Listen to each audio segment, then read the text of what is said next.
మహాప్రవక్త సల్లల్లాహు అలైహి వసల్లం పిల్లల గురించి ఇలా ప్రస్తావించారు. పిల్లలు స్వర్గపు పువ్వులు, మరియు పిల్లలు లేని ఇంట్లో శుభాలు ఉండవు.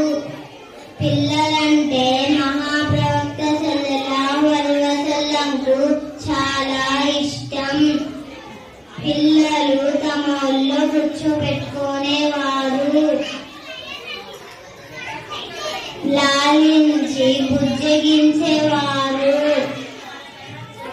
పిల్లలు ఎక్కడ కనిపించినా వారితో ఎంతో ఆప్యాయంగా మాట్లాడేవారు. అందువల్ల పిల్లలు కూడా మహాప్రవక్త సల్లల్లాహు అలైహి వసల్లం చాలా మితంగా ప్రేమించేవారు. అస్సలాము